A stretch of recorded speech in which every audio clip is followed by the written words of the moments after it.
Привет, друзья! Рады вас видеть на канале Фактограф. Сегодня мы отправимся в увлекательное путешествие по самым старым домам, где до сих пор живут люди. Мы покажем вам самый старый деревянный дом, тысячелетние и до сих пор обитаемые пещеры, отель, где более 13 столетий подряд останавливаются путешественники, самый старый монастырь, который на протяжении 1500 лет является домом монахов, и другие старинные здания. Каждое из этих сооружений хранит свою уникальную историю, которую мы сегодня вместе раскроем. Готовы ли вы отправиться в захватывающее путешествие во времени? Тогда давайте начнем. Королевская ферма. Фарерские острова. Слышали ли вы когда-то о Фарерских островах? Фарерские острова — это внутренняя автономия королевства Дании и группа островов в северной части Атлантического океана. Архипелаг состоит из 18 крупных островов, 17 из которых обитаемы. Это место отличается головокружительными пейзажами, скалами, водопадами и домами с травяными крышами. Но мы остановим свое внимание на южной части острова Стреймой, а именно деревушке Чирчубювюр, основанной в далеком X веке. Здесь стоит уникальное здание под названием Королевская ферма, которое считается самым старым деревянным домом на Земле, в котором до сих пор живут люди. Предположительно, его возвели в XI веке. Первые несколько столетий постройка принадлежала церкви, а затем перешла в ведение датского королевства. Сегодня в доме проживает семейство Патурсонов, представителей старинного рода, владеющего зданием с XVI века. С 1550 года в доме сменилось почти 20 поколений жильцов. Сейчас здесь живет 17-е поколение арендаторов, но старинное сооружение до сих пор официально принадлежит королю Дании. Мейманд, Иран. В самых далеких глубинах иранской провинции Керман находится скрытая жемчужина, в которой, кажется, остановилось время. Это деревня Мейманд. Местное население ведет полукочевую жизнь и занимается земледелием и скотоводством. Вроде ничего особенного, но есть одна изюминка. Большинство людей живет в домах, высеченных в толще горы, которые скорее напоминают пещеры. Такие жилища были сформированы путем выбирания наружу скальной породы и имеют одну или несколько комнат. Здесь приемлемые условия для жизни. Ко всем этим домам подведено электричество, а к деревне асфальтовая дорога. Историки считают, что первые люди поселились на этой территории еще 12 тысячелетий назад. Существующие сегодня пещеры появились примерно 3000 лет назад, и с тех пор тут постоянно живут люди. На сегодняшний день там осталось около 300 пещер, но жильцы есть не в каждой. Большинство жилищ покинуто. Лишь в четверти из них живут крестьянские семьи. При этом некоторые самые старые дома были непрерывно заселены с момента их создания тысячи лет назад. Представляете? Монастырь Святого Георгия Хазевита, Израиль. Эти стены были свидетелями крестовых походов. В пещерах близлежащих скал селились отшельники, а сам монастырь веками был важным духовным центром. Монастырь Святого Георгия Хазевита находится на отвесной скале в ущелье Вади-Кельт, примерно в 5 километрах от Иерихона. Монастырь считается одним из древнейших. По сохранившимся сведениям, он был основан в V столетии и назван в честь святого монаха Георгия Чудотворца и духовного наставника общины. Его тело покоится в монастыре. Основные строения монастыря располагаются на практически вертикальных скальных стенах, примостившись на каменных выступах и небольших площадках. За свою долгую историю конструкция переживала разное. В 614 году монастырь был разрушен персами, в 17 веке отстроен крестоносцами, а после их поражения снова заброшен. Начиная с конца 19 века он был восстановлен греческими монахами и с тех пор славится своим гостеприимством. Сегодня монастырь также заселен греческими православными монахами и открыт для посещения паломников и туристов. Салтфорд Манор Хаус, Великобритания. Этот дом можно сравнить со статным англичанином, которому уже немало лет, но он все еще держит осанку. Салтфорд Манор Хаус – старейший каменный жилой дом в Великобритании. Он был построен Уильямом Фитц-Робертом, вторым графом Глостер в 1148 году в графстве Сомерсет. По словам историков, такие детали, как богато украшенные окна и нормандская арка, с выгравированными алмазными знаками датируется 1148 годом. Другие же детали, как, например, тюдоровский камин в гостиной, были добавлены уже в 17 веке. За все время существования у дома было несколько владельцев. Также в 17 веке проводилась реконструкция здания, когда им владели 2 поколения семьи Флауэр. Но это практически не сказалось на его внешнем виде. Здание находится неподалеку от церкви Девы Марии. Есть версия, что изначально он был домом приходского священника. Сегодня этот небольшой замок принадлежит частному владельцу, и в нем до сих пор живут люди. Матера, Италия. Представляем вашему вниманию не просто дом, а целый древний город, расположенный в регионе Базиликата на юге Италии. История этого города достигает 8000 лет. Его самая древняя часть – это скала, изрезанная крестовыми пещерами, гротами и промоинами. Есть свидетельство того, что люди в этих пещерах жили еще в эпоху неолита. Со времен Римской империи выдолбленные в камне пещеры служили горожанам жилищем. Также здесь устраивали стойла для скота, хранилища, погреба и даже церкви. Позднее к пещерам достроили наружные стены. В конце 1950-х годов в пещерных домах все еще жили люди. Без электричества, водопровода, газа, в тесноте и антисанитарии. Древние пещеры стали называть позорным пятном Италии. Поэтому власти начали процесс переселения жителей из скальных жилищ в новые кварталы. Сейчас в старинные жилища подведена вода и электричество, но постоянных жильцов нет. Тем не менее, люди там есть всегда. Поэтому мы решили добавить его в наше видео. Старый город остался удивительным памятником архитектуры, занесенным в список всемирного наследия ЮНЕСКО. Сейчас там расположены отели, рестораны, дизайнерские бутики и сувенирные магазины, а также обзорные площадки. Отель Хоши Рёкан, Япония. Теперь давайте перенесемся в Японию и посмотрим самый старый отель в мире. Хоши Рёкан около 1300 лет, но с годами его состояние практически не ухудшилось. Он превосходно выглядит и по сей день.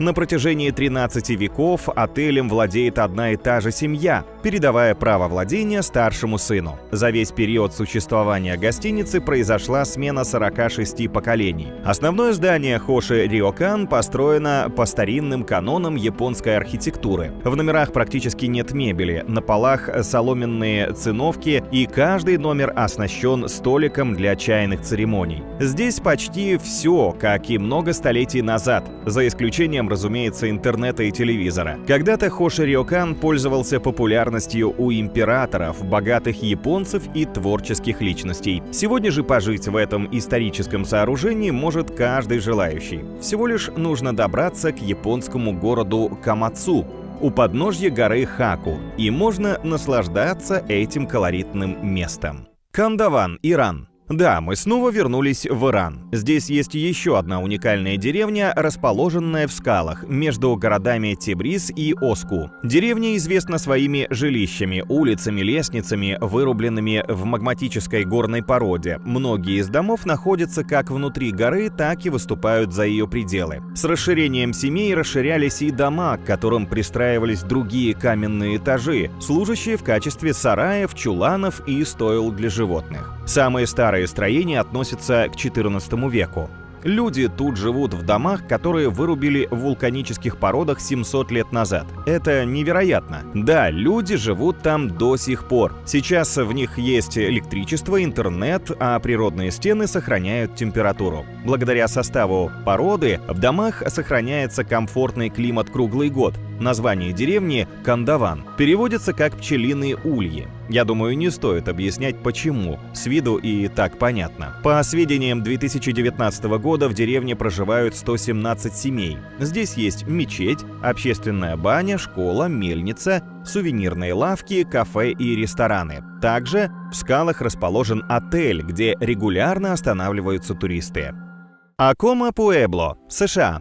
В США, в штате Нью-Мексико, находится самое старое постоянно обитаемое поселение Северной Америки – Акома-Пуэбло. Об этом свидетельствуют найденные здесь черепки глиняной посуды, а также устные традиции. Из-за местоположения поселение также называют Скай-Сити – Небесный город. Он расположен на очень высокой возвышенности, окруженной скалами высотой более 110 метров, который ведет очень крутой склон. По данным переписи населения 2010 года, 4989 человек определили себя как Акома, то есть индианцы, а этот народ постоянно занимал эту территорию более 2000 лет. А возраст домов, в которых живет местное население сегодня, достигает примерно 300 лет. Свои саманные дома коренные американцы начали строить примерно с 17 века. Для возведения такого жилища обычно хватало воды, глины средней жирности, соломы или навоза. Крыша одного уровня служит полом для другого. Каждый уровень связан между собой лестницами. Сегодня в Акома-Пуэбло сохранилось примерно 300 таких глиняных строений.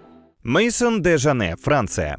Во французском департаменте Аверон, в средневековом городе Северак-ле-Шато, находится Мейсон-де-Жане, здание, построенное из камня в конце 13 века. Дом имеет интересный внешний вид, первый этаж немного меньше второго. Историки считают, что таким образом первый владелец дома сумел обойти закон того времени. В средневековой Франции жилые дома власти облагали налогом в соответствии с их площадью, а поскольку ее измеряли в районе основания здания, можно было схитрить и сделать второй и последующие этажи более вместительными, не переплачивая за лишний метраж. Лайфхак, которым некоторые пользуются до сих пор. Дом был не особо известен до 2017 года, когда его фотография завирусилась в сети, и к этому месту неожиданно нахлынул поток туристов. Владельцы дома не растерялись, вернули первому этажу аутентичный вид и отвели его для проведения средневековых экскурсий. Также несколько лет назад был отреставрирован фасад, поэтому снаружи сейчас дом выглядит немного иначе. На этом у нас все, друзья. Это были 10 домов, которые смогли пройти испытание временем, сохранили свой первоначальный вид и продолжают использоваться людьми в качестве жилья. Теперь наши дома будут казаться нам не такими уж старыми. Добро пожаловать, друзья, на канал Фактограф. Сегодня мы погрузимся в захватывающий мир археологии и расскажем вам о находках, которые до сих пор вызывают множество вопросов. Каждый день археологи открывают новые артефакты, которые могут изменить наше представление о прошлом. Но некоторые из них остаются неразгаданными головоломками даже спустя многие годы исследований. От загадочных каменных конструкций, древних рукописей до странных фигурок и других необычных предметов, найденных в самых неожиданных местах. Каждое открытие становится поводом для новых теорий и дискуссий. Почему древние люди создали эти артефакты, как они использовались и что они могут рассказать нам о жизни наших предков. Приготовьтесь к путешествию в прошлое, полное тайн и открытий, которые могут изменить наше восприятие истории человечества. Но перед этим не забудьте подписаться на наш канал и включить уведомления, чтобы не пропустить новые увлекательные выпуски. А теперь поехали! Мумифицированные головы животных в храме фараона Рамзеса II, Египет. Археологическая миссия из Нью-Йоркского университета провела раскопки в древнем городе Абидос на территории храма Рамзеса II. И там археологов ждала удивительная и одновременно пугающая находка – более 2000 мумифицированных бараньих голов. Открытие было сделано примерно в 430 километрах к югу от Каира. Помимо бараньих голов, археологи также обнаружили группу мумифицированных собак, диких коз, коров, оленей и страуса. Возраст некоторых находок оценивается в 4300 лет. Но кто и, главное, зачем мумифицировал бедных животных? Есть предположение, что все они служили подношением почившему правителю. Однако умер Рамзес II в 1213 году до нашей эры, а подарки оставили почти через 1000 лет после его кончины. Кроме того, есть версия, что так египтяне пытались провести религиозный ритуал и оживить Рамзеса. Тем не менее, узнать истинное предназначение этих голов не удается до сих пор. Гигантские каменные шары Коста-Рики. В 30-е годы прошлого века недалеко от Тихоокеанского побережья Коста-Рики были найдены загадочные каменные шары идеальной формы. Всего было обнаружено более 300 петросфер. Самые большие достигали 3 метров в диаметре и весили около 16 тонн. а самые маленькие были не больше детского мяча и имели всего около 10 сантиметров в поперечнике. Шары располагались поодиночке группами от 3 до полусотни штук, иногда образуя геометрические фигуры. Ученые предполагают, что их создали представители доколумбовой культуры Дикис в период с 800 по 1550 годы. Хотя сферы могли появиться на островах Коста-Рики и ранее, с какой целью местные жители создавали их и каким образом остается загадкой. Возможно, камни приобрели шарообразную форму естественным путем в результате действия воды. Некоторые археологи полагают, что петросферы являлись символами планет, либо служили для обозначения границ между землями разных племен. Подтверждений никаких нет, ведь ученые не имеют полной информации о местах их первоначального размещения. Коллекция Джульс Руда, Мексика. Эту коллекцию Вальдемар Джульс Руд начал собирать еще в 1944 году, проводя тщательные раскопки близ города Акамбара в Мексике.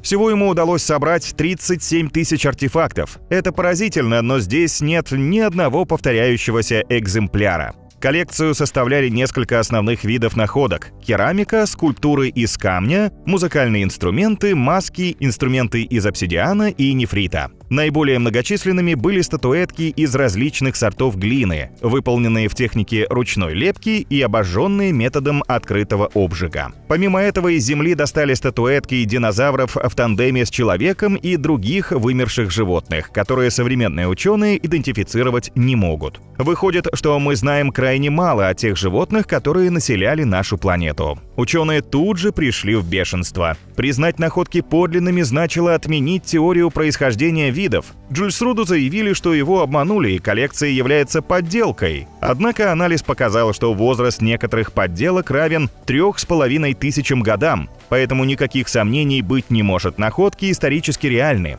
Но вопросы, что за культура положила руку к их созданию, почему эти образы настолько реалистичны, остаются. Манускрипт Войнича.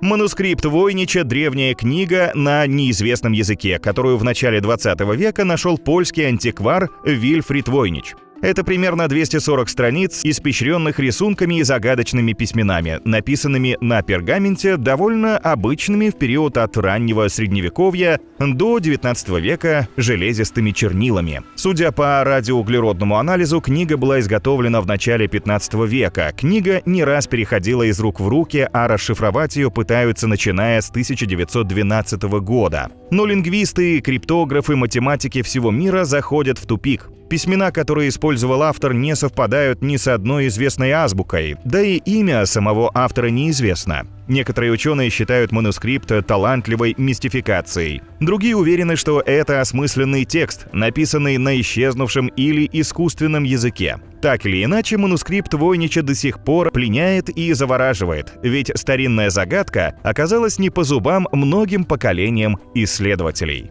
Карта Пири-Рейса. Это географическая карта мира, созданная в Константинополе в 1513 году адмиралом турецкого флота Пири-Рейсом. Это карта, которой не может быть, и сейчас вы поймете почему. Карта Пири-Рейса изображает береговую линию Южной Америки, Северной Америки и Западной Африки, а также несколько смежных островов. Однако на этой карте есть нечто удивительное. Она изображает южную часть Антарктиды с невероятной точностью за 300 лет до открытия Южного континента. Есть реки и горы, которые соответствуют топографическим особенностям южной части Антарктиды. Как такое возможно? На карте Пири-Рейса мы видим берег Антарктиды, еще не покрытый льдом, с трудом поддается осмыслению. Ведь современный облик береговой линии Южного континента отличается мощным ледяным покровом, выходящим далеко за пределы реальной суши. Получается, что Пири-Рейс пользовался источниками, которые составили люди, видевшие Антарктиду до оледенения. А карта иллюстрирует знания, которые выходят за пределы своего времени. Историки и ученые по всему миру так и не нашли ответ на вопрос: могли ли люди тысячи лет назад плавать от полюса до полюса? Египетские иероглифы в Австралии. Эти загадочные иероглифы на протяжении почти сотни лет были частью местного фольклора. В самом факте их существования не было бы ничего удивительного, если бы не одно «но». Оказалось, что эти иероглифы являются древнеегипетскими. Надписи выполнены на отвесных скалах, разделенных расщелиной. В Всего в 100 километрах на север от Сиднея было найдено 250 иероглифов. Часть из них легко узнаваема, а часть нет. Причем относятся они к самой архаичной из известных нам форм древнеегипетской письменности. Как они здесь оказались и кто их высекал? Ответа нет. Да и о присутствии древних египтян в Австралии в учебниках по истории не упоминается. Однако, по мнению специалистов, египтяне обладали очень развитым по тем временам морским флотом и вполне могли доплыть на своих судах до Австралии. Эти открытия представляют собой настоящий перелом в научном историческом познании нашего мира. А может, все это не имеет никакого смысла? Может, это просто современное декоративное граффити с использованием египетских знаков? Так много вопросов, так мало ответов. Карнакские камни, Франция.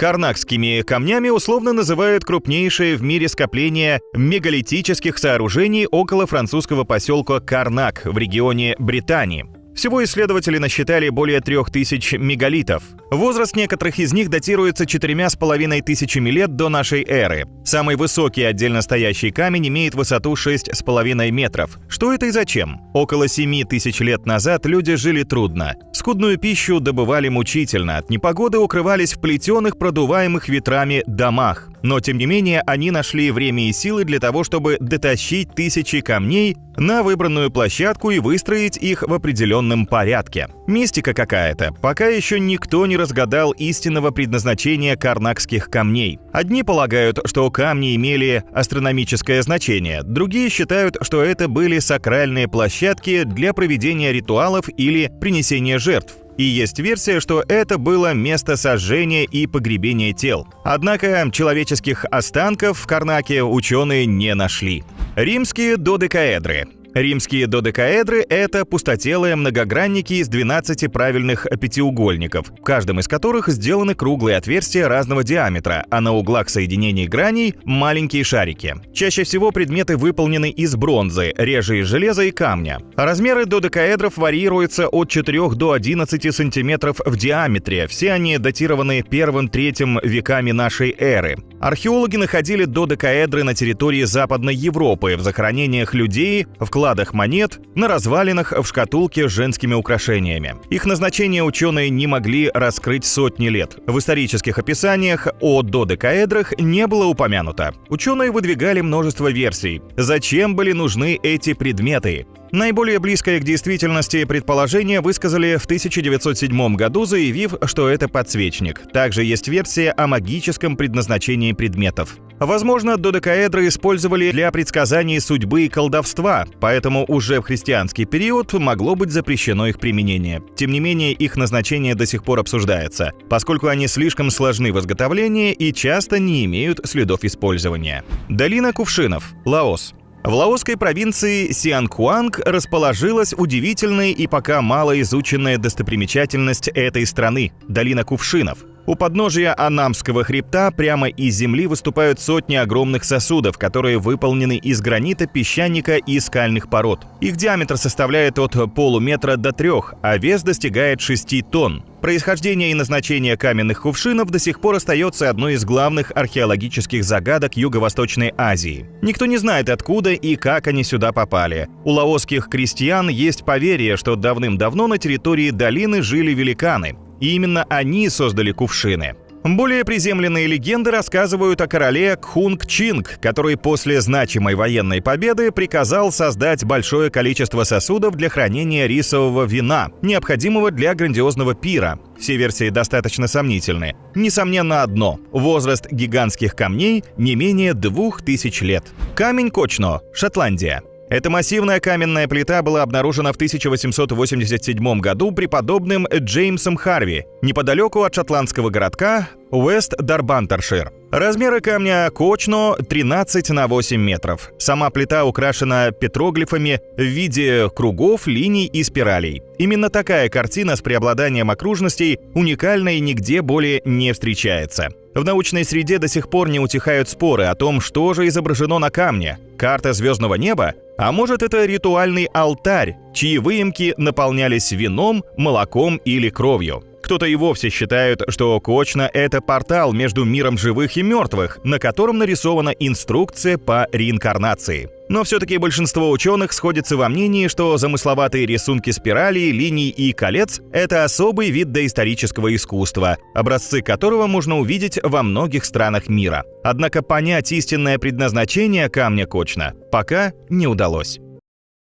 Приветствуем вас, друзья, на канале Фактограф. Сегодня мы отправимся в мир, который, казалось бы, остался в далеком прошлом. Мы поговорим о первобытных племенах, которые продолжают существовать и сегодня, сохраняя свои древние традиции и ведут отстраненный от цивилизации образ жизни в условиях современного мира. Эти люди не знают, что такое автомобиль, электричество, гамбургер и Инстаграм. Зато они знают, как выживать в дикой природе. В этом видео вы узнаете, как живут такие племена, как Пираха, Карубо, Химба, Мурси и другие. Мы покажем вам 10 самых необычных первобытных племен и около сотни диких народов, живущих прямо сейчас. Присоединяйтесь к нам в этом захватывающем исследовании, но перед этим не забудьте подписаться на наш канал и нажать на колокольчик, чтобы не пропустить новые видео. А теперь поехали. Пираха. Пираха — это племя, живущее в бразильских джунглях, в долине реки Маиси. Их численность составляет несколько сотен человек. Занимаются они охотой, собирательством и активно сопротивляются внедрению в социум. Их язык не похож ни на один из известных языков. В нем нет чисел, нет времен, нет описания цветов, отсутствует понятие целостности, описание родства и подчиненности. Это сложно представить, но индейцы Пираха не умеют считать даже до 1. У них просто нет такого понятия. При этом у Пираха не наблюдается признаков снижения интеллекта. Также у племени нет социальной иерархии, нет вождей, все блага общедоступны. Запасы поселения не делают, они живут сегодняшним днем. Брак заключают лишь с членами своей общины, хотя интимная близость возможна и с чужаками. Пираха не спят по ночам, ведь считают, что длительный сон вызывает старение и может менять человека. Поэтому они спят несколько раз по 20-30 минут в день. Пираха не скорбят о прошлом, но задумываются о будущем. Для них есть только сегодняшний день. Счастливые люди, которые очень довольны своей жизнью. Да и сами Пираха считают себя нормальными людьми, а всех остальных — какими-то странными недочеловеками. Синта-Ларга.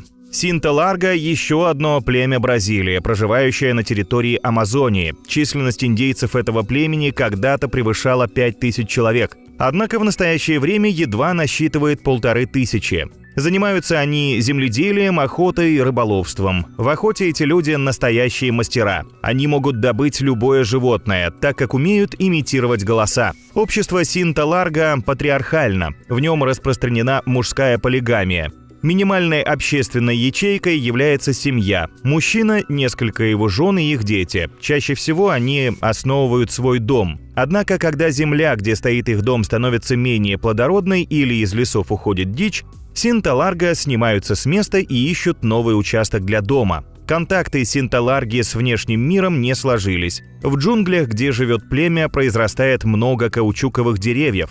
Собиратели резины целенаправленно истребляли индейцев, утверждая, что они мешают им выполнять работу. Позже на территории племени были обнаружены залежи алмазов. Между дикарями и любителями драгоценных камней регулярно возникали конфликты. В 2004 году люди Синта-Ларга убили 29 горняков.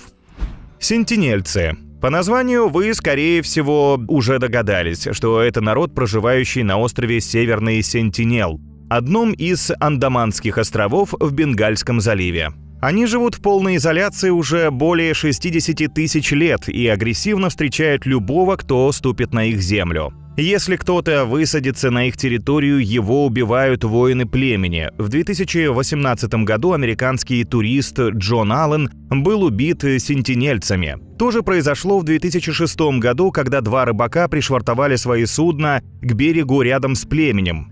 Интересно, что сам остров находится под юрисдикцией Индии. Однако туземцы даже не подозревают о территориальной принадлежности к какому-либо государству. Парадокс. Из-за чрезмерной агрессивности об этих людях ничего не известно. За ними наблюдают с очень дальнего расстояния. Ведь даже низко пролетающие вертолеты научных экспедиций сентинельцы встречают градом камней и стрел из огромных луков. Достоверно лишь можно сказать, что островитяне по-прежнему живут в каменном веке. Выглядят они не как индусы, а как представители Африки. Численность сентинельцев до сих пор непонятна. Карубо. Это племя людоедов, живущее в западной части долины Амазонки в труднодоступных местах. Их народ нередко называют изолированными индейцами, так как они оградили себя от внешнего мира и продолжают жить так же, как их предки веками назад. Среди всех аборигенов Карубо выделяются своей чрезвычайной агрессивностью, охота и набеги на соседние поселения у них привычное дело и основной способ пропитания. Оружием Карубо являются тяжелые дубинки и отравленные дротики. У Карубо нет ни вождей, ни жрецов, ни богатых, ни бедных. В племени все равны, в том числе мужчины и женщины. Также они не практикуют религиозные обряды. Следующий факт вас сразит наповал. В племени Карубо распространен каннибализм. Если кто-то попадет к ним в плен, его могут скушать. Карубо не щадят даже собственных детей, рожденных с патологией или родовой травмой. Сразу убивают. Такая же участь ожидает больных соплеменников. От этой информации становится не по себе. Хадза. Теперь перенесемся на африканский континент и познакомимся с племенем Хадза, живущим на севере Танзании рядом с озером Эяси. Образ жизни этого народа почти не изменился с древнейших времен. Новые веяния цивилизации его не затронули. Хадза не имеют постоянных лагерей и ведут кочевой образ жизни. Они носят набедренные повязки, ходят преимущественно босиком, охотятся на антилоп и буйволов. Собирают дикорастущие плоды, а также яйца птиц и черепах в саваннах Серенгети. Кроме того, Хадза говорят на собственном уникальном языке, который не входит ни в одну известную на сегодняшний день языковую семью. Это племя насчитывает около 1000 человек. Они живут группами по 20-30 человек. Во время длительных переходов или засухи могут собираться более крупными общинами в 100-150 человек. Мужчины и женщины равны, однако охотятся в племени Хадза только мужчины. С чужаками Хадза неохотно общаются, но если вы приедете с подарками, ваши шансы наладить контакт вырастут. Изучать это племя начали в 40-х годах прошлого века. Многочисленные исследования их ДНК показали, что Хадза – практически прямые потомки первых людей на Земле. Невероятно! Чимбу – это папуасский народ, обитающий в центральной горной части Папуа-Новой Гвинеи. Они живут на высоте примерно 2000 метров над уровнем моря. Первое, что бросается в глаза – их внешний вид. Такое нечасто встретите в жизни. Мужчины племени Чимбу рисуют на себе скелеты. Зачем? В древние времена традиция раскрашивать себя служила для устрашения врагов. Сегодня представители племени делают такую раскраску во время 6-дневного фестиваля в Маунт-Хагене, когда встречаются представители более 60 племен. В целом, эта уникальная практика не только служит символом их культурной идентичности, но и несет в себе глубокий смысл, связанный с мифологией и ритуалами племени. Численность племени Чимбу составляет около 150 тысяч человек. Их поселения напоминают хутор, но они не живут семьями. Мужчины проживают в мужских домах. Замужние женщины со своими незамужными дочерями и маленькими сыновьями проживают в отдельных домах. Занимаются Чимбу в основном земледелием и свиноводством. Асаро Мудмен.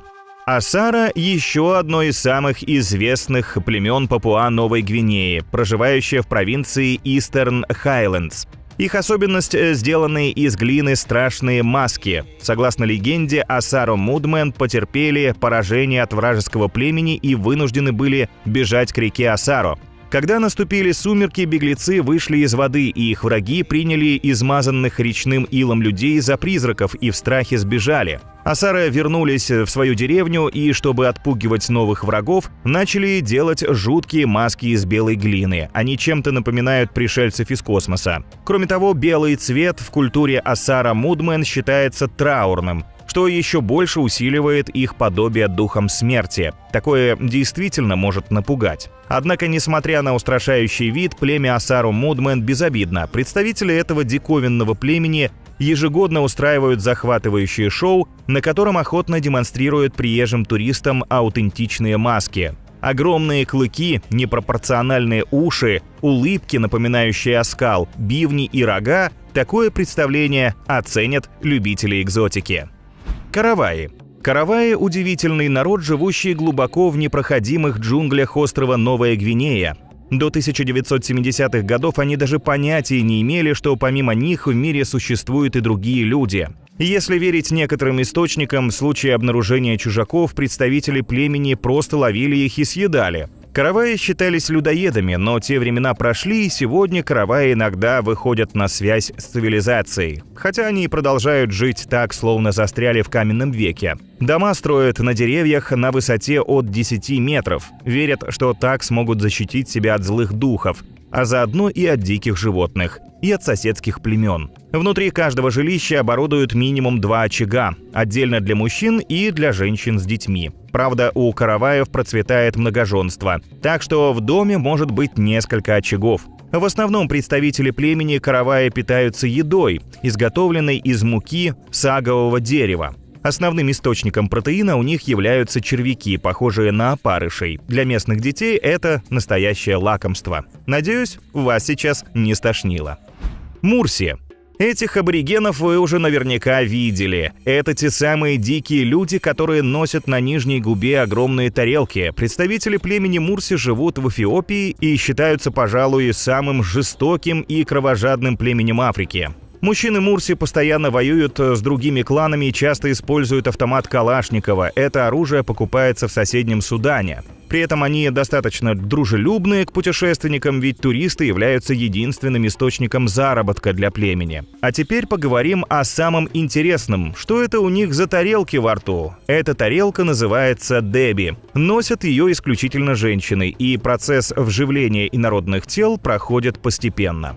Сначала 12-13-летние девочки прорезают часть нижней губы и вставляют туда деревянные диски небольшого размера. Со временем диски увеличиваются, чтобы деби держалась в горизонтальном положении и не висела на подбородке. Девушки выбивают передние зубы. По местной традиции, девушка с деби в губе всегда будет желанной невестой. Исследователи же полагают, что жуткие атрибуты появились, когда в Эфиопию зачастили работорговцы. Чтобы не попасть в рабство, женщины Мурси стали уродовать себя, бриться наголо, вставлять в мочки ушей огромные кольца, а в губу деби. Теперь опасность миновала, но мода осталась. Химба. На севере Намибии проживает уникальный народ химба, древнее племя полукочевых пастухов. Вопреки войнам и засухам, их быт за столетия не претерпел почти никаких изменений. Основным занятием народа химба является выращивание скота, и у них есть пастбища для выпаса животных. Одно пастбище они используют в сезон дождей, а другое в сухой сезон. Соответственно, перемещается племя 2 раза в год. Их основной рацион состоит из молочной продукции и кукурузной каши, но вода здесь на вес золота. Грязь заменяет воду. Да-да, они мажут свое тело смесью вулканической глины, трав и ароматных масел, тем самым защищая себя от палящего солнца, загрязнений и придавая своей коже красивый медно-коричневый оттенок. Живут химба, как правило, в деревнях. Одна семья, одна деревня. У этого народа практикуется полигамия. Мужчина, как правило, имеет 2 жены одновременно, а жена может запросто подобрать себе еще одного партнера или развестись с мужем, выйдя замуж за другого мужчину. Также женщины химба отличаются уникальной внешностью. Они красят свои волосы в красный цвет, используя красную глину, делают уникальные прически и носят браслеты и ожерелья.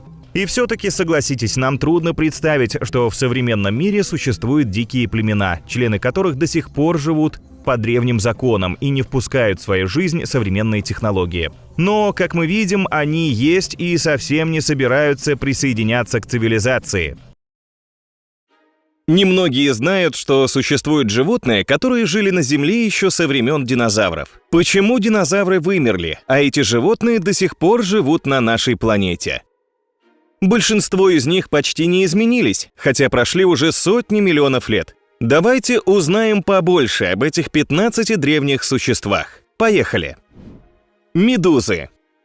По примерным подсчетам ученых, медузы жили на нашей планете еще 600 миллионов лет назад. Продолжительность жизни медуз совсем невелика – около года. Это и неудивительно, ведь ими не прочь полакомиться многие рыбы. Ученым известно более 200 видов медуз, а самая большая по размеру медуза, которую удалось поймать человеку, была в диаметре более 2 метров. У медуз отсутствует мозг, поэтому ученые по сей день в поисках ответа, как же эти существа воспринимают нервные импульсы от зрительных органов. Наутилусы. Наутилусы принадлежат к роду головоногих моллюсков, жизнь которых зародилась на нашей планете около 500 миллионов лет назад. Раковина моллюска разделена на несколько камер, в одной из которых живет моллюск. Другие он использует, чтобы опускаться на глубину или всплывать. Для этого наутилусы либо наполняют биогазом или водой камеры, либо откачивают их. В диаметре наутилусы достигают до 25 сантиметров. В среднем диаметр моллюсков составляет от 10 до 14 сантиметров.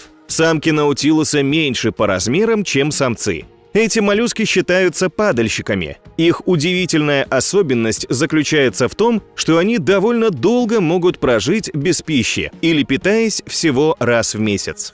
Мечехвосты.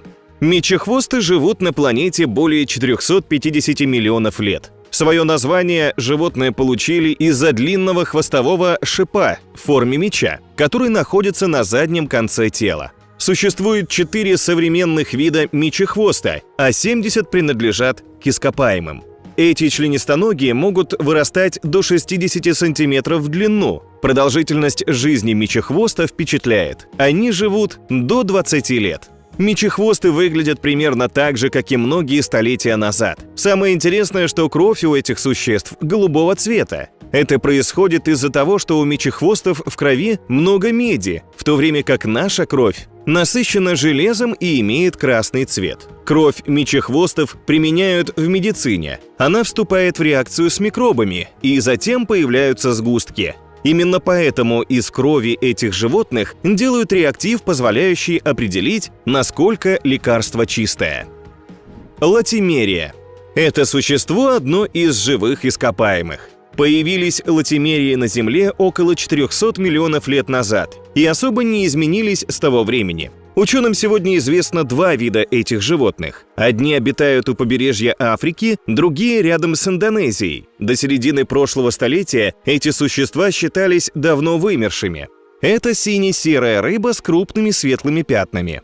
Самки крупнее самцов, вырастают до 190 сантиметров, самцы – до 150. Весят латимерии в среднем от 50 до 90 килограммов. Питаются они мелкой рыбой и моллюсками. Сегодня латимерии на грани полного исчезновения, поэтому их вылов запрещен. Неопелины. Неопелины прекрасно живут на нашей планете уже более 400 миллионов лет. Этих глубоководных моллюсков класса моноплакофор можно встретить во многих океанах на глубине до 6500 метров. Длина раковины этих моллюсков может достигать 37 мм. Неопелины не изменились еще со времен динозавров. Акулы. Так как и неопилы и латимерии, акулы живут на нашей планете более 400 миллионов лет. Эти удивительные и уникальные существа не перестают удивлять ученых всего мира. Самые гигантские акулы вырастают до 18 метров, а их зубы растут и сменяются всю их жизнь, как на конвейере.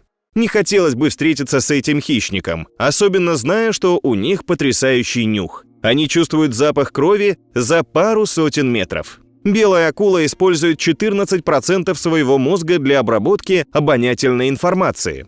В среднем акулы живут 20-30 лет, а пятнистая колючая акула живет до 100 лет. Существует около 526 видов акул. Вы знали, что акулы почти не ощущают боли? Их тело научилось вырабатывать вещество, притупляющее любую боль. А еще акулы способны отключить часть мозга в случае малого количества кислорода, чтобы тратить меньшее количество энергии. Эти животные способны даже регулировать уровень соли в воде, а зрение у них намного лучше, чем у котов. Даже в мутной воде акула сможет увидеть свою жертву на расстоянии до 15 метров. Тараканы.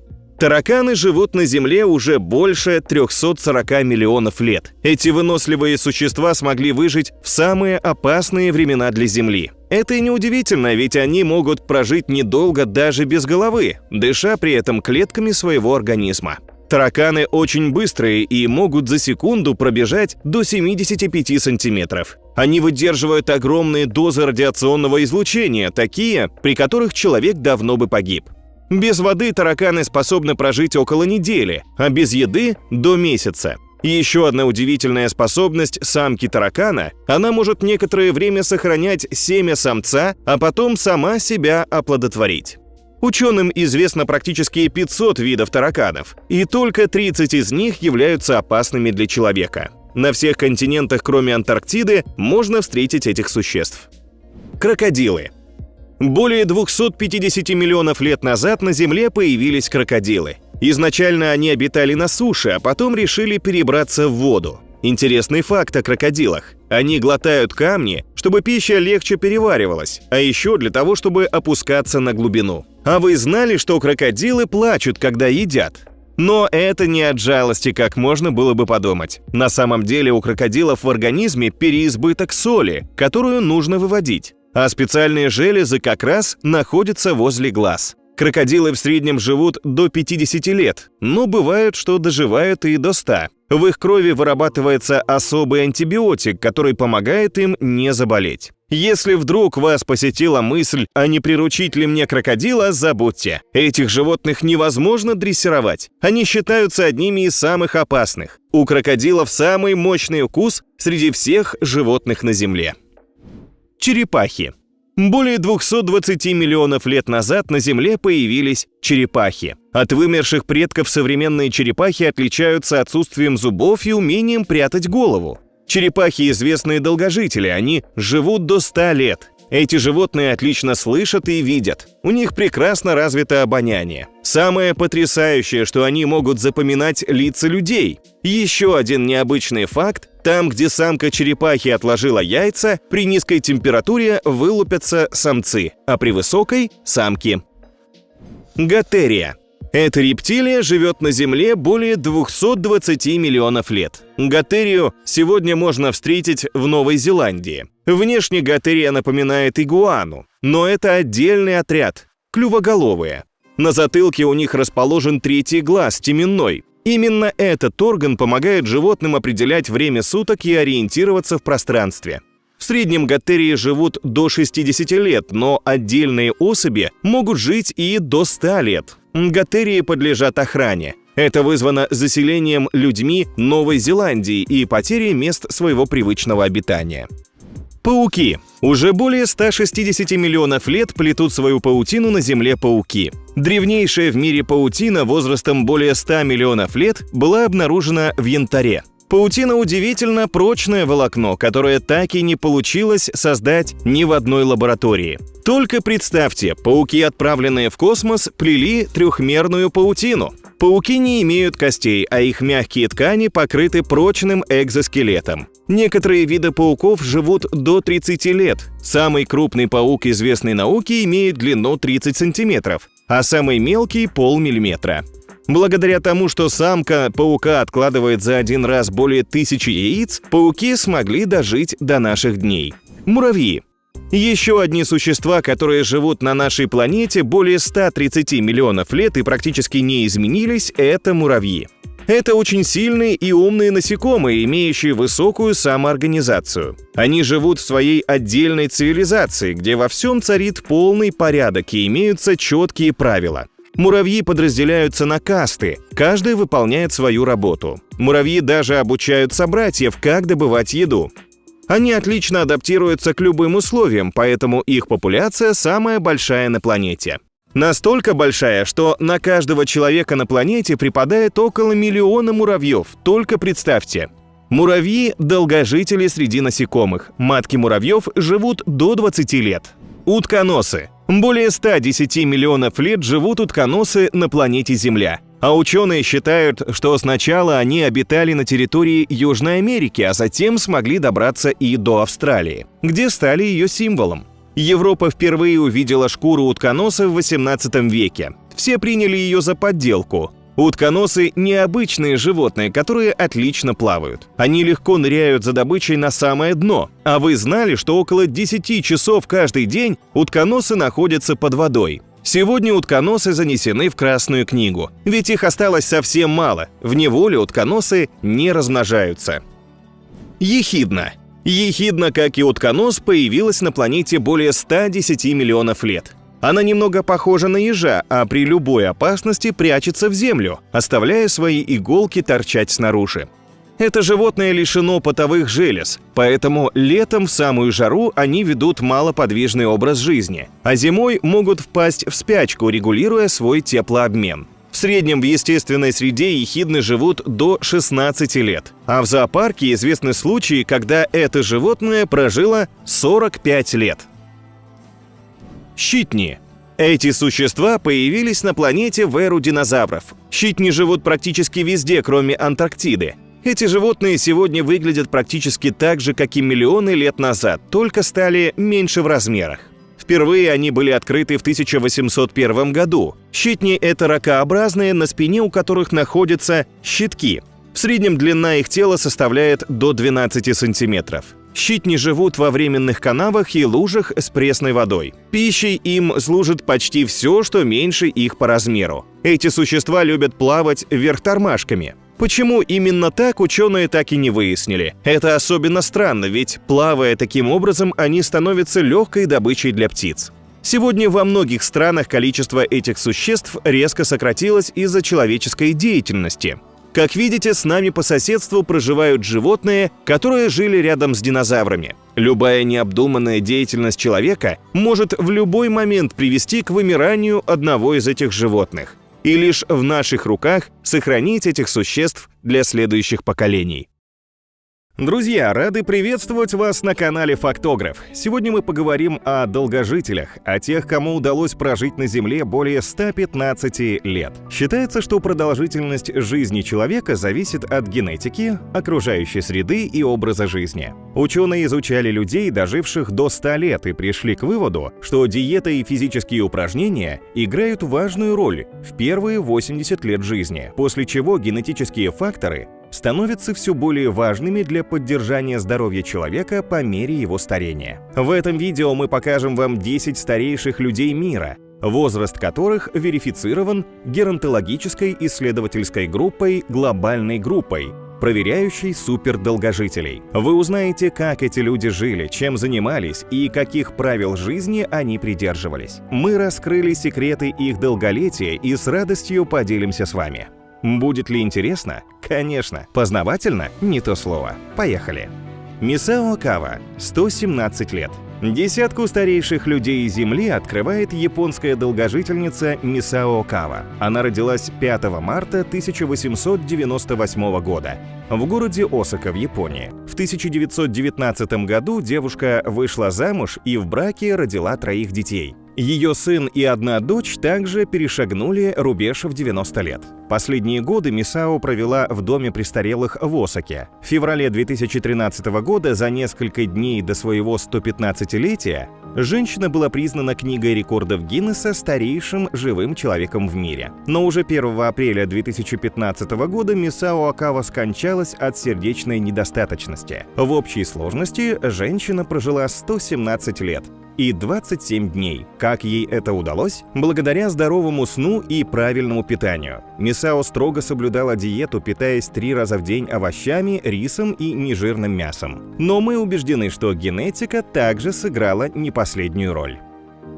Тиё Мияко, 117 лет. Эта долгожительница родилась 2 мая 1901 года в префектуре Вакаяма в Японии. Небольшой спойлер. Тиё Мияко не только входит в десятку старейших людей мира, но и является 3-м по возрасту человеком в Японии из когда-либо живших. Будучи студенткой, Тиё тайно вышла замуж и родила 2 детей. Но ее муж и дети рано ушли из жизни, и с 1984 года женщина жила с одним из внуков. В дом престарелых Мияко попала в 97 лет. В 2016 году из-за атеросклероза врачи ампутировали женщине ногу. Сначала она передвигалась на инвалидной коляске, а затем встала на костыли. 22 июля 2018 года в возрасте 117 лет и 81 дня Тиё Мияко покинула этот мир. Она осталась в памяти родных доброй, терпеливой, жизнерадостной и общительной женщиной. С детства и до глубокой старости Тиё увлекалась каллиграфией, много путешествовала и любила вкусно поесть. Эмма Марана, 117 лет. Она родилась 29 ноября 1899 года в провинции Верчелли в королевстве Италия. Представьте себе, Эмма появилась на свет, когда Италией правил король Умберто I. Только появилась компания Fiat, а футбольный клуб «Милан» еще даже не существовал. В 1926 году женщина вышла замуж. В 1937 родила своего единственного сына, который через 6 месяцев умер. Эмма рассталась с мужем и больше никогда не вступала в брак. До 1954 года женщина трудилась на джутовой фабрике, затем была помощником повара в школе-интернате в Вербании и в 1975 году вышла на пенсию. Эмма Марана прожила 117 лет и 137 дней и умерла 15 апреля 2017 года. Под конец жизни она уже плохо слышала и почти ничего не видела. Причиной своего долголетия Эмма считала особую диету: 3 яйца в день, немного печенья и фруктов. Кроме того, важную роль сыграла генетика. Мать, тетя и некоторые сестры Эммы также прожили более 90 лет. Вайолет Браун, 117 лет. Эта женщина родилась 10 марта 1900 года на Ямайке. Практически всю жизнь Вайолет занималась сельским хозяйством и трудилась на ферме сахарного тростника вместе с мужем. Свой 110-й день рождения она встретила в кругу семьи. В то время из проблем со здоровьем у нее была только глухота. Даже в 115 лет Вайолет Браун могла читать без очков и передвигалась с ходунками. Известная долгожительница ушла из жизни от аритмии 15 сентября 2015 года в госпитале города Монтего-Бэй на Ямайке. За свою долгую жизнь Вайолет благодарила Бога, семью, усердный труд и любимый кокосовый сироп. Женщина любила ходить в церковь, слушать музыку и читать книги. Кроме того, она не употребляла в пищу свинину и курятину, а также исключила ром. Возможно, это и помогло Вайолет прожить дольше других. Наби Тадима, 117 лет. 5-е место в нашем топе занимает Наби Тадима, еще одна долгожительница Японии. Женщина родилась 4 августа 1900 года в поселке Ван в префектуре Кагасима. С юного возраста Наби работала ткачихой, а после замужества стала трудиться на ферме сахарного тростника. Она не покидала работу в поле до 80-летнего возраста. Невероятно! В браке Тадима вырастила 9 детей. В преклонном возрасте у нее уже было 160 потомков. Перешагнув 90-летний рубеж, долгожительница потеряла мужа. С 2002 года она жила в доме престарелых. В сентябре 2017-го Наби Тадима стала старейшей жительницей Земли. Но менее чем через год, 21 апреля 2018-го, женщина умерла. И так ушла целая эпоха. Ведь Наби Тадима была последним человеком на Земле, родившимся в 19 веке. Она прожила 117 лет и 260 дней, что помогло Наби провести долгую и счастливую жизнь. «Трудолюбие и дружная семья», — всегда отвечала женщина.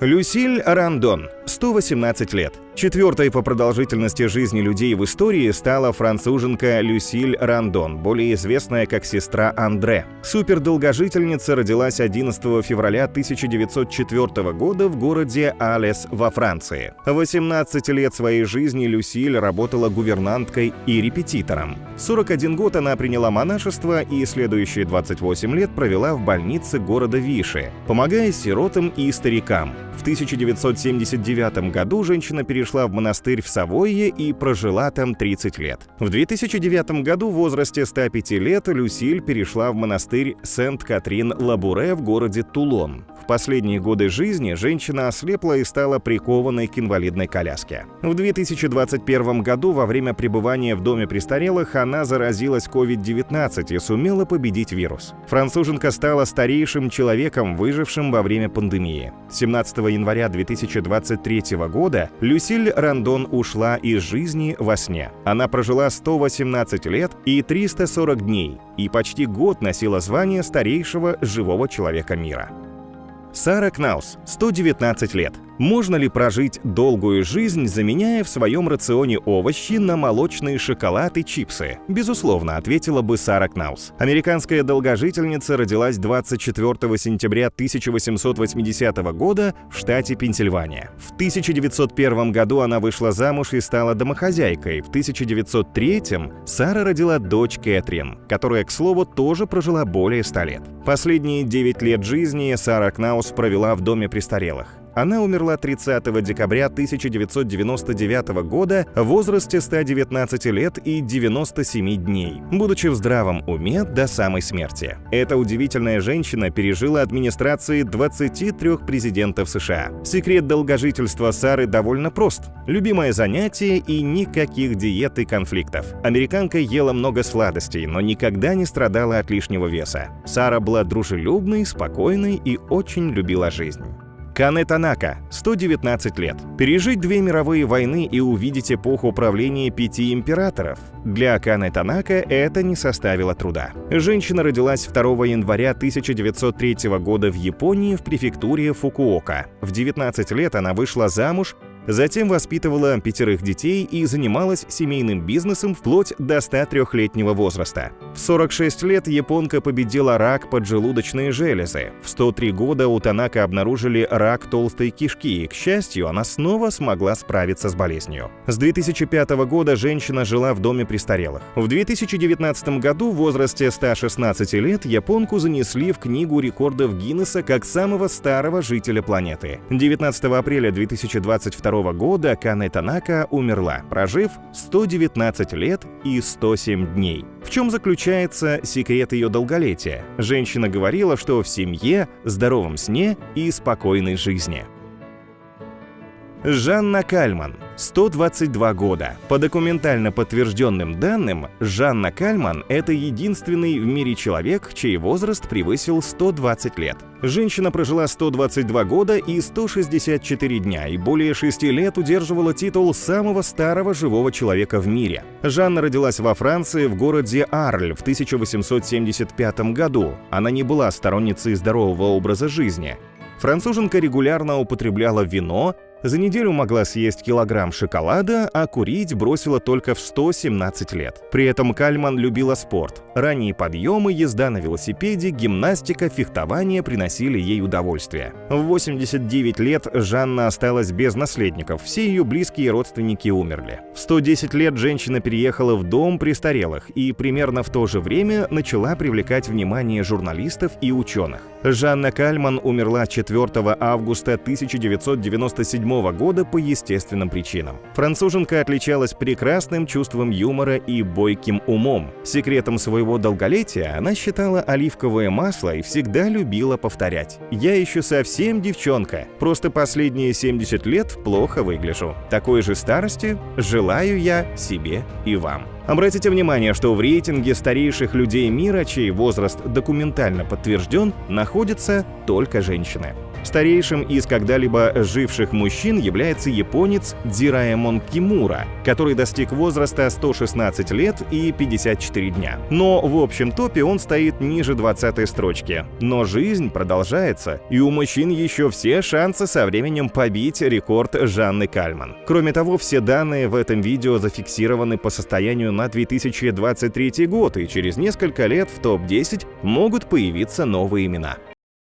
Друзья, всем привет! Рады вас видеть на канале Фактограф. В этом видео пойдет речь о самых старых городах мира. Первые поселения возникали там, где были наилучшие условия для жизни. Наличие пресной воды, плодородная почва, благоприятный климат, расположение на торговых маршрутах. Это основные критерии, которыми руководствовались древние люди. Первые города-поселения начали формироваться в Месопотамии, на побережьях рек Тигр и Ефрат, вдоль реки Нил, возле Средиземного моря. Доподлинно никому не известны точные даты формирования древних городов. Но археологические раскопки показывают, что первые цивилизации начали проявляться почти 12 тысяч лет назад. Бейрут, Пловдив, Эль-Фаюм, Сузы, Дамаск и ряд других городов существовали задолго до нашей эры. Мы покажем вам, где находятся эти старые города, За что их так любят туристы и какие древние достопримечательности там можно посмотреть? Готовы приоткрыть занавес в прошлое? Тогда поехали!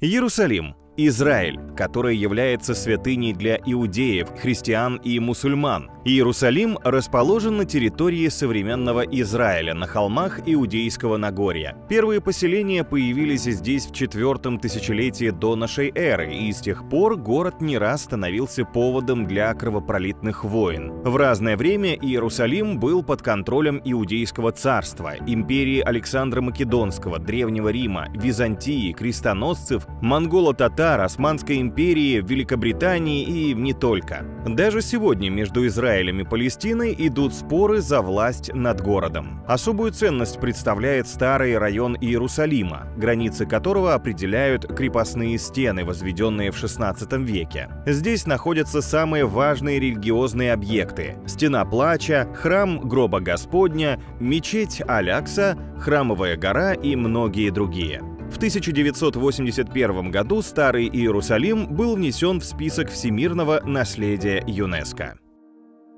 Бейрут, Ливан. Париж Ближнего Востока. Такое неофициальное название города вы можете встретить. Бейрут является крупным портовым городом, который омывают воды Средиземного моря. Археологи установили, что первое поселение городского типа появилось в Бейруте не менее 5000 лет назад. С тех пор город стал свидетелем многих исторических событий, не раз страдал от захватов и разрушений завоевателей, пока в 1943 году не стал столицей независимой Ливанской республики. В наше время в Бейруте сохранились многие исторические достопримечательности: мечеть Амари, старинские римские термы, колоннада Беритус, собор Святого Георгия и другие старинные сооружения, которые контрастируют с ультрасовременными небоскребами. В конце 20 века Бейрут пережил очередную разрушительную войну, но словно феникс смог возродиться из пепла. Сегодня это развитый современный город, похожий на часть Европы.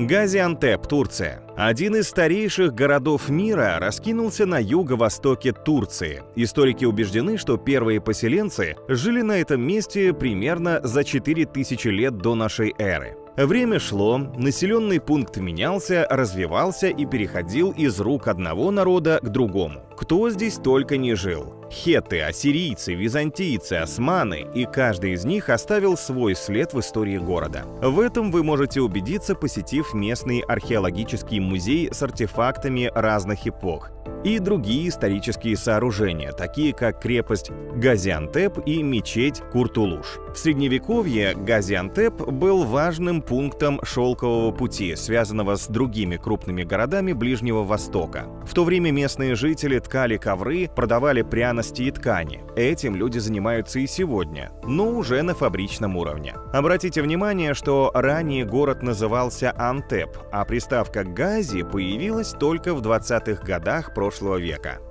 Пловдив, Болгария. Пловдив – великолепный город с многовековой историей, который считается одним из старейших в Европе. Он старше Рима, Афин и Константинополя. Город был основан за 4000 лет до нашей эры и имеет богатую историю и культурное наследие. Одной из главных достопримечательностей является исторический центр Пловдива, который был включен в список всемирного наследия ЮНЕСКО. Здесь есть множество древних зданий, улицы с каменной мостовой и красивые дворцы. Также тут можно увидеть археологический музей, музей истории и культуры, музей изобразительных искусств, которые откроют богатую историю Пловдива. Знаменитый древнеримский амфитеатр, разные художественные галереи и другие исторические строения, безусловно, западут вам прямо в душу. Более 200 древних сооружений города являются ценными памятниками мирового значения и охраняются законом. Эль-Фаюм, Египет. Это самый старый город в Египте, один из древнейших городов в мире. Эль-Фаюм появился в 4000 году до нашей эры посреди Ливийской пустыни. Расположенный в одноименном оазисе, Населенный пункт славится найденными здесь фаюмскими портретами, римскими развалинами и умопомрачительными пейзажами. Сохранившиеся до наших дней древние памятники датируются как минимум 18-20 веком до нашей эры. Древний египетский некрополь Хавара, пирамиды Эль-Лахун, долина китов, огромные водяные колеса, каменный храм Мадинат-Мади погрузят вас в атмосферу древнего мира. Из-за стратегического расположения Эль-Фаюм был излюбленным местом правителей разных эпох. Кроме того, в исторических документах город встречается под названием Крокодилополь. Это объясняется тем, что в местном озере Карун древние египтяне разводили крокодилов.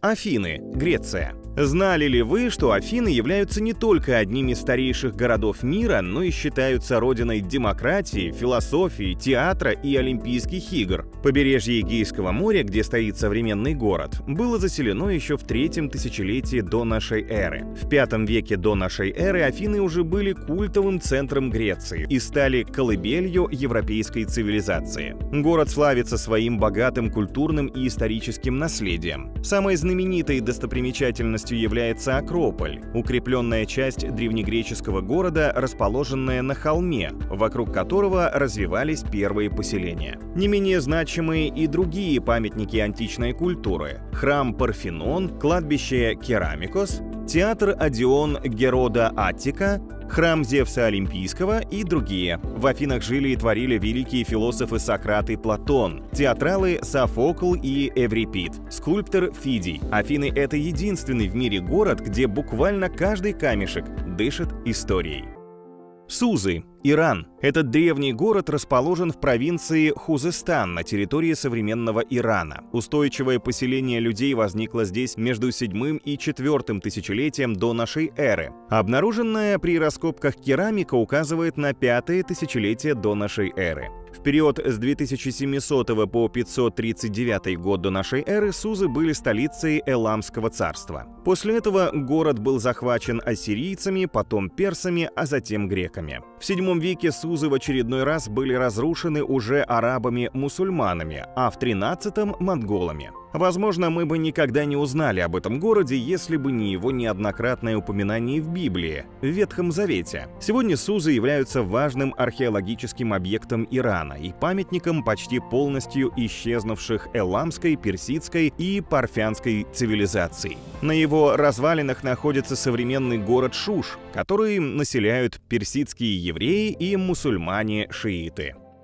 Аргос, Греция. Тройку лидеров в нашем списке открывает еще один древнегреческий город. Да, Греция — это кладезь древней культуры и страна, где находится больше всего в мире старых городов. Среди них Аргос считается старейшим городом Европы. На протяжении последних 5000 лет он всегда был заселен. Времена процветания Аргоса приходятся на поздний среднеэлладский, ранний микенский, а также геометрический период. Современный Аргос представляет собой небольшой городок с узкими и запутанными улицами. В черте города на холме Лариса возвышаются руины древнего Акрополя, сооруженного в VI веке до нашей эры. Также из древних достопримечательностей здесь есть рыночная площадь Агора, античный театр на 20 тысяч мест, здание суда, развалины римских терм. Особого внимания заслуживает местный археологический музей, где хранятся древнегреческие, античные и более поздние артефакты. Дамаск, Сирия. Дамаск — город с тысячелетней историей и старейшая столица на Земле, дошедшая до наших времен. Как город, Дамаск уже существовал в 2500 году до нашей эры, но большинство ученых считают, что первые поселения на этом месте появились более 7000 лет назад. Цифры впечатляют, не правда ли? Здесь сменилось много правителей. В свое время сирийская столица входила в состав Древнего Египта, Дамасского царства, Персии, Македонии, Римской империи, Византии, Халифата, Османской империи. Сегодня Дамаск является одним из самых важных культурных и исторических объектов мира. Здесь вы можете увидеть такие древние памятники, как 7 городских ворот, цитадель, мечеть Амиядов, дворец Азема, базар Сук-аль-Хамидия, базар Сук-аль-Хамидия. Прогулка по старой части города непременно окунет вас в атмосферу Средневековья. Однако в связи с недавними вооруженными конфликтами в Сирии доступ к некоторым из этих памятников ограничен. Иерихон, Палестина. Завершает наше видео Иерихон, город, который наверняка является самым старым городом мира. Примерно за 8 тысячелетий до нашей эры на западном берегу реки Йордан впервые осело племя древних людей. Плодородные земли, множество подземных источников превратили это место в оазис посреди пустыни. Лучшего места для жизни и не придумаешь. Иерихон процветал благодаря своему расположению на перекрестке торговых путей между Египтом, Месопотамией и Финикией. На протяжении веков дорога между Иерусалимом и Иерихоном, что находится в 30 километрах друг от друга, была основной магистралью. В западной стороне от центра современного Иерихона расположены руины древнего города. Здесь сохранились ценные исторические памятники, среди которых монастырь Каранталь, хасмонейская крепость Док, археологический парк Тель-ас-Султан, руины дворцов Ирода Великого, дворец Хишама аль-Малика. Однако с 1993 года, когда Израиль передал Иерихон Палестине, дальнейшие археологические раскопки были приостановлены. Добро пожаловать, друзья, на канал Фактограф. Сегодня мы приоткроем двери в историю и расскажем вам о самых старых мостах в мире, которые сохранились до наших дней и даже сейчас способны удивить своей неповторимой архитектурой. За каждой старой конструкцией стоят золотые руки мастеров тех времен и скрывается уникальная история. Какие-то мосты вы знаете, а о некоторых услышите впервые. Одним из них насчитываются сотни, а другим — тысячи лет. Италия, Франция, Турция, Иран, США. Мы везде успеем побывать и разузнать самые интересные факты об этих старейших конструкциях. Приготовьтесь к погружению в мир величия прошлого, в мир самых старых мостов в мире. Поехали! Бруклинский мост, США. Начнем наше путешествие с Бруклинского моста, самого известного моста Нью-Йорка, пересекающего реку Ист-Ривер и соединяющего Манхэттен с Бруклином. Его строительство было закончено в 1883 году. До 1903 года Бруклинский мост был самым длинным подвесным мостом в мире. Расстояние пролета между двумя опорами составило 486 метров. Также впервые в истории для конструкции такого типа были использованы стальные тросы, передававшие нагрузку на каменные опоры моста. В целом, Бруклинский мост состоит из 3 пролетов, разделяющихся 2 башнями в стиле неоготики. По своей длине он также имеет 3 пролета, 2 крайних, широких пролета, расположенных по 2 сторонам моста, предназначены для проезда транспорта, а 1 узкий, средний пролет, возвышен над полосами автомобильного движения и используется пешеходами и велосипедистами. Мост Александра III, Франция. Один из самых изящных мостов Парижа, построен в стиле Бозар и украшен многочисленными скульптурами, колоннами и фонарями. Одноарочный мост Александра III перекинут через Сену и соединяет Елисейские поля и Дом инвалидов. Его общая длина составляет 160 метров, а ширина около 33 метров. Чтобы не заслонять панораму Елисейских полей, высота сооружения не превышает 6 метров. Первый камень моста был заложен в 1896 году российским императором Николаем II и назван в честь его отца, императора Александра III. Этот подарок ознаменовал заключение Франко-Русского союза и символизировал дружбу двух государств. Мост был отстроен за 4 года и открыт накануне Всемирной выставки в 1900 году. С 1975 года мост Александра III считается историко-культурным объектом и охраняется государством. Тауэрский мост, Великобритания. Даже если вы никогда не были в Британии, вы все равно его узнаете. Тауэрский разводной мост находится в самом сердце Лондона, над рекой Темзой, недалеко от лондонского Тауэра. Не путайте с лондонским мостом, расположенным примерно в 800 метрах выше по течению, ведь они очень похожи. Тауэрский мост имеет длину 244 метра и украшен 2 башнями высотой 65 метров. Центральный пролет между башнями длиной 61 метр разбит на 2 подъемных крыла весом более 1000 тонн которые для пропуска судов могут быть подняты на угол 83 градуса. Раньше мост разводился при помощи гидравлических двигателей, а сегодня благодаря электрическим. Строительство моста длилось 8 лет, и официальное открытие состоялось 30 июня 1894 года. С тех пор Тауэрский мост каждый год посещают тысячи туристов, чтобы полюбоваться захватывающим видом на весь район Сити, Букингемский дворец, шпили аббатства и увидеть, как поднимаются огромные крылья моста. Старый мост. Босния и Герцеговина. Старый мост расположен в городе Мостар, историческом центре Герцеговины, процветающем городе во времена правления Османской империи. Арочный пешеходный мост пролегает через реку Неретву. Он был построен во времена правления султана Сулеймана Великолепного в период с 1557 по 1566 год и был выдающимся памятником Османской империи. Масштабная конструкция состоит из 456 каменных блоков. Сводчатый пролет моста имел длину 30 метров и ширину 4 метра. В 17 веке по сторонам моста достроили оборонительные башни Тару и Халебию. Старинный мост простоял более 4 столетий, пока в 1993 году его не разрушили хорватские боевики в ходе Боснийской войны. Да, сегодня на этом месте стоит современная копия древнего моста, возведенная в 2004 году. Несмотря на все, мост сохранил свой внешний облик средневекового памятника архитектуры в османском стиле и сегодня является объектом всемирного наследия ЮНЕСКО. Поэтому мы не могли не включить его в наше видео. Мост Риальто, Италия.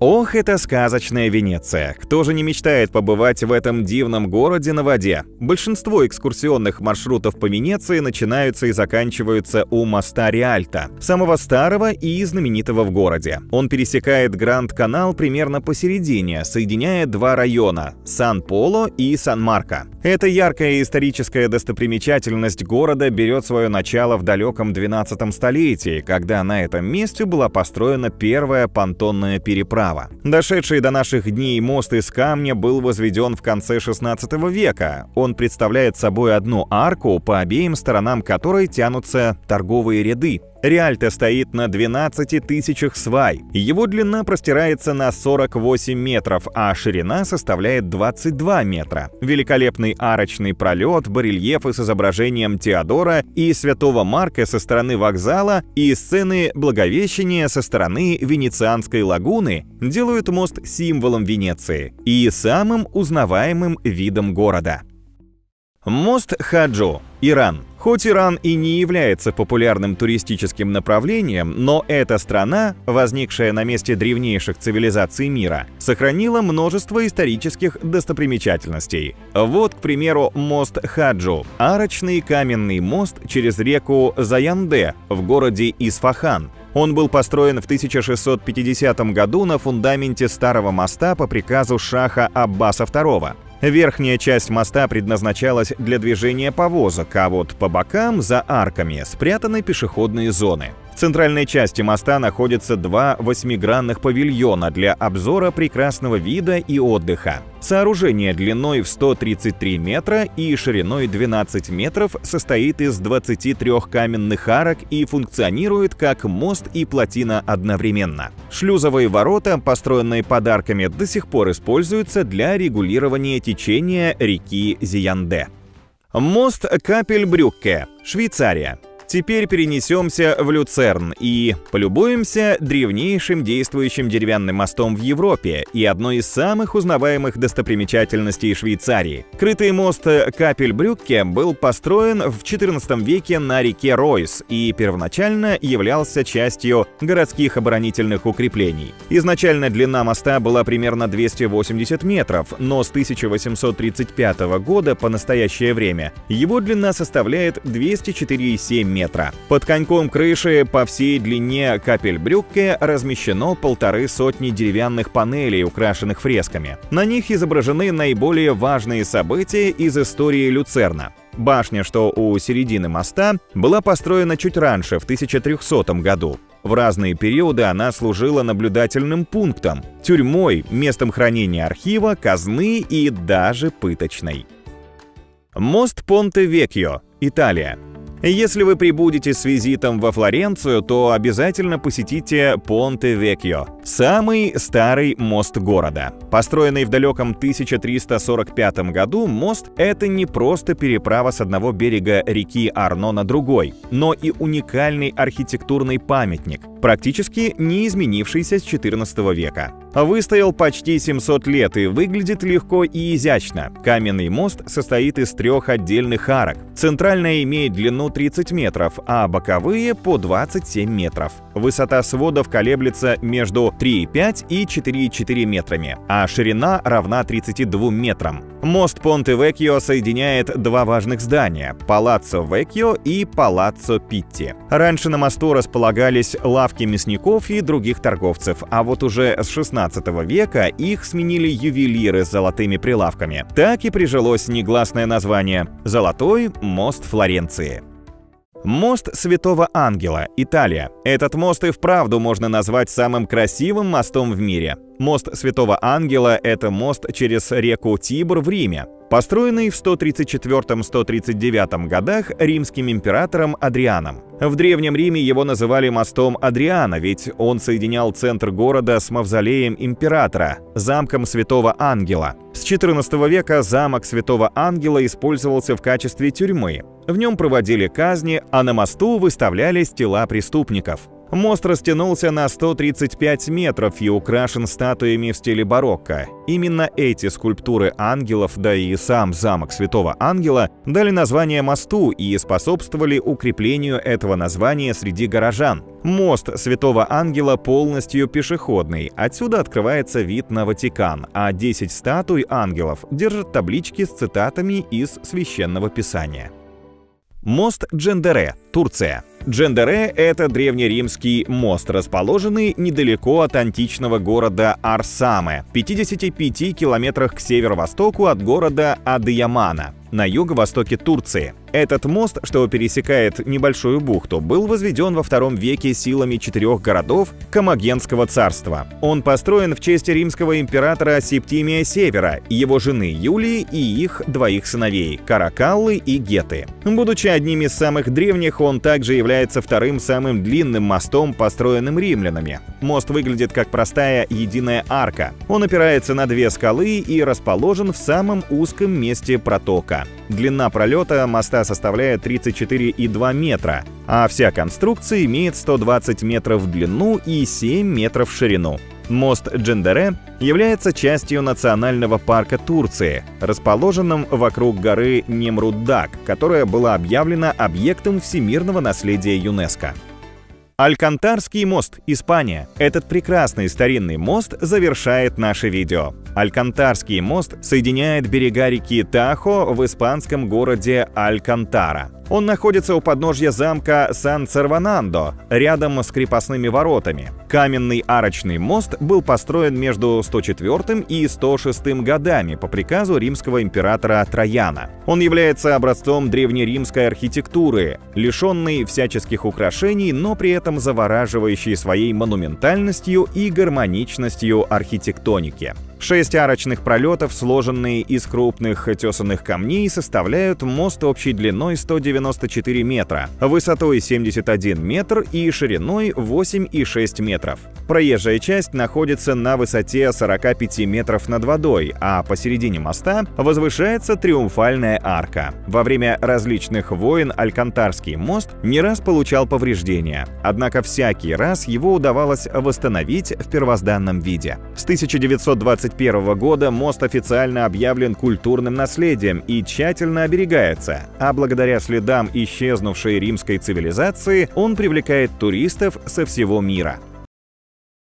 Добро пожаловать, друзья, на канал Фактограф, в удивительный мир технологий из прошлого, которые опередили свое время и остаются актуальными даже сегодня. В этом видео мы пройдемся по ступеням истории и покажем вам удивительные изобретения и разработки, которые были созданы сотни и даже тысячи лет назад. Римский бетон, греческий огонь, первые в мире солнечные батареи, торговые автоматы и электромобили до сих пор вызывают восхищение и удивление своей передовой функциональностью. Приготовьтесь узнать о технологиях, которые стали настоящими пионерами своего времени и оставили след в истории развития науки и техники.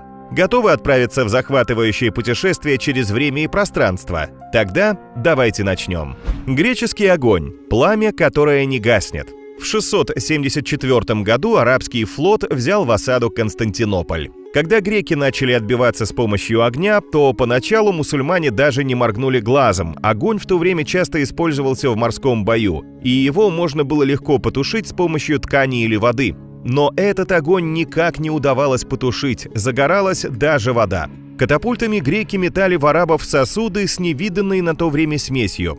Жидкость при соприкосновении с воздухом вспыхивала, и вражеские корабли сгорали дотла один за другим. Так появился термин «греческий огонь». Тайна изготовления греческого огня строго охранялась византийскими императорами. Рецепт до наших дней не сохранился. Но историки предполагают, что он мог включать нефть, различные смолы и растительные масла. Но чрезвычайно смертоносным греческий огонь делал не химический состав, а конструкция насоса давления, который византийцы использовали для огнеметания в направлении врагов. И несмотря на то, что в наши дни появилось много видов нового оружия, воссоздать точно такое устройство все еще никто не может. Хуафэнг Дидонг Юай – первый в мире сейсмоскоп. Первый в мире сейсмоскоп создал гениальный китайский астроном, математик и инженер по имени Джен Хэн в далеком 132 году. Да, почти 2000 лет назад китайцы уже поражали мир своими инновационными технологиями. В этом устройстве впечатляет как механическая, так и эстетическая сторона. Механизм состоит из большого декорированного медного горшка. Горшок оснащен 8 трубчатыми выступами в форме голов дракона. Под каждой головой помещена медная лягушка с большой разинутой пастью. Исследователи предполагают, что вибрации приводили к колебаниям маятника внутри горшка. Затем маленький шарик вылетал через голову дракона в рот соответствующей лягушки, указывая направление движения землетрясения. Флюгер землетрясения Джана Хэна первоначально восприняли со скептицизмом, поскольку в столице никто не ощущал никаких сотрясений. Но в 138 году устройство впервые сработало. Вскоре прибыл человек, который сообщил о серьезном землетрясении, произошедшем в сотнях километров, в том направлении, которое указал сейсмоскоп. Римский бетон – цемент, который не трескается. Прочность древнеримского бетона давно не давала покоя исследователям. Дело в том, что с годами этот материал только крепнет, даже под действием воды, в то время как современный цементный раствор имеет свойство трескаться и разрушаться. В чем же секрет римского бетона? Как римляне строили очень массивные, довольно безопасные для окружающей среды и долговечные сооружения. На протяжении многих лет считалось, что римский бетон был крепким из-за вулканического пепла – пуццалана. Однако ученые из Массачусетского технологического института, Гарвардского университета и лаборатории в Италии узнали, что древние римляне добавляли в бетон известь. Но предварительно она была подвергнута воздействию высоких температур и смешана с водой и пуццаланом. Переход на римский бетон в строительстве городских построек позволил создать такие архитектурные проекты, как, например, Пантеон. Это самый старый и самый большой в мире неармированный купол, который был возведен во 2 столетии нашей эры. Антикитерский механизм – космические часы до Коперника. Это древнее механическое аналоговое вычислительное устройство, предназначенное для расчета положения небесных тел. Возраст антикитерского механизма превышает 2000 лет. Устройство во фрагментированном состоянии было обнаружено 4 апреля 1900 года внутри древнего судна, затонувшего недалеко от греческого острова Антикитера. Чудное приспособление было в настолько плохом состоянии, что на суше под воздействием воздуха оно почти сразу развалилось на несколько кусков. Благо, что его не выбросили. Но, заметив шестеренки, ученые поняли, что перед ними ценная находка. Воздуха. Подробное описание устройства было опубликовано в журнале Scientific American только в 1959 году. Механизм содержал не менее 30 бронзовых шестерней в прямоугольном деревянном корпусе, на бронзовых передней и задней панелях которого были размещены циферблаты со стрелками. С его помощью можно было рассчитать движение небесных тел и узнать дату 42 астрономических событий. Контактные линзы – первые прототипы. Контактные линзы получили широкое распространение несколько десятилетий назад, но их история охватывает более 500 лет. Понятно, что это являлось лишь древним подобием современных линз, тем не менее это был прорыв.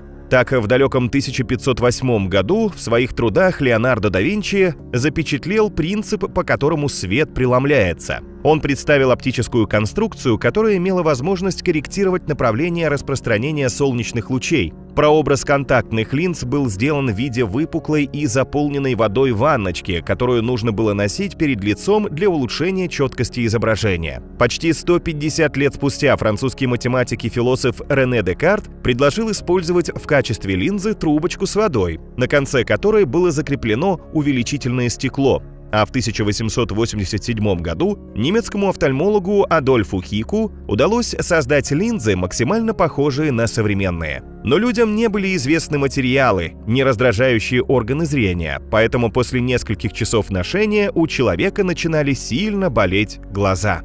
Солнечные батареи – первые альтернативные источники энергии. Еще несколько веков назад люди поняли, что в воздухе буквально витает энергия, но до 19 века использовать ее было технически невозможно. Впервые в 1839 году Антуан Сезар Беккель представил созданную им химическую батарею, которая под воздействием солнца вырабатывала электричество. Первая солнечная батарея имела коэффициент полезного действия всего 1%. То есть только 1% солнечного света был преобразован в электричество. В 1873 году Уиллоуби Смит обнаружил чувствительность селена к свету, а в 1877 Адамс и Дей отметили, что селен под воздействием света вырабатывает электрический ток. Чарльз Фриц в 1883 году использовал покрытый золотом селен для производства первого солнечного элемента, который также имел эффективность 1%. Тем не менее, Фриц считал свои солнечные элементы революционными. Да, технология была перспективной, но она явно появилась в неподходящее время. Поэтому, чтобы повысить КПД панелей до нынешних 13%, потребовалось целое столетие. Торговые автоматы. Автоматизация в продажах. Торговыми автоматами никого сегодня не удивишь, но мало кто знает, когда они впервые появились и как выглядели. Первые современные торговые аппараты с монетоприемниками стояли в Лондоне в начале 1880-х годов. Они служили для продажи открыток с видами британской столицы. Первый автомат по продаже в США был введен в эксплуатацию в 1888 году. Они продавали жевательную каучуковую резинку на железнодорожных платформах. С тех пор автоматы постепенно улучшались и стали повсеместными. Но знаете ли вы, что первые попытки автоматизировать торговлю появились еще во времена Древнего Египта и Римской империи? Если верить историческим данным, то создателем первого торгового автомата является греческий механик Герон. Он сделал автомат для продажи святой воды в храме. Автомат имел интуитивно понятное применение. Закинул монетку, из крана потекла вода. Монета приземлялась на весы, склоняя одну чашу и тем самым поднимая другую, которая открывала клапан для воды. Пока монетка соскальзывала со своей чаши весов, человек получал порцию воды. Радио в автомобилях. Столетие экспериментов. Первые автомобили, которые появились в начале 20 века, умели только ездить. А кто первый установил радио в машину? И когда это случилось? Не знаете? Сейчас расскажу. Пионером в области радиовещания стал Альфред Греб. В 1919 году он изобрел вполне эффективную установку, которая уверенно работала в радиусе 250 километров. До этого также были попытки установить в авто приемники, но работали они только на стоянках. В В 1930 году американец Пол Галвин решил показать, насколько сильно музыка украшает езду. Он проехал 1300 километров от Чикаго до Атлантик-Сити с включенным на полную громкость радио, которое создал собственноручно. Устройство было большим и занимало много места в автомобиле. Несмотря на это, американцам новинка понравилась. Но страховые компании стали пугать автовладельцев, что прослушивание музыки за рулем увеличит количество аварий. Споры вокруг радио в машине не утихали до конца 40-х. Затем американцы массово стали жить за городом. Ежедневные долгие поездки стали неизбежны, а с радио их совершать гораздо веселее.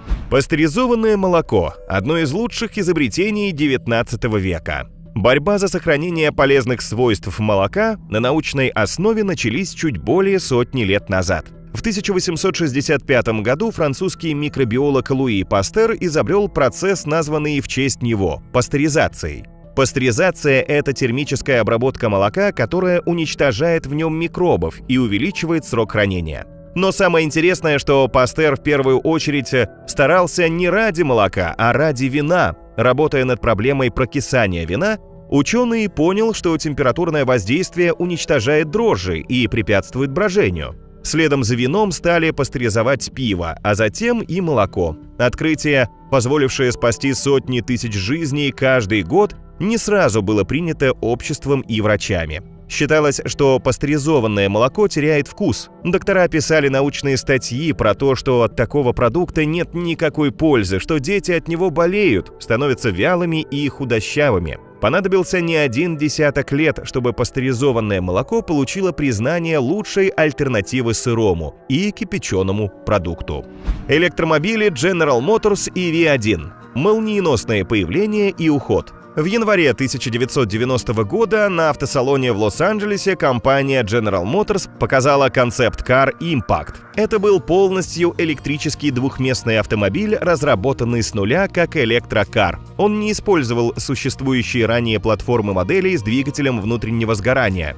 Электромобиль компании General Motors выпускался с 1996 года. Он был доступен только в Калифорнии и Аризоне и только на условиях лизинга. Казалось бы, вот он прорыв в автомобильной индустрии, но в 2002 году вся программа по производству электромобилей была заморожена до наших дней. Одна из причин неудачи EV1 заключается в том, что автомобиль разрабатывался с расчетом на жесткие ограничения по уровню выбросов выхлопных газов в Калифорнии. Но ограничения отменили, и модель EV1 оказалась почти никому не нужна. К тому же высокие затраты на производство электромобилей в то время не оправдали себя. Вот что значит появиться не в то время. На этом у нас все, друзья. Надеемся, что мы смогли вас убедить, что не все существовавшее за 2000 или за 200 лет до нас было примитивным или непрактичным. Делитесь с нами в комментариях, история какой технологии из прошлого впечатлила вас больше всего.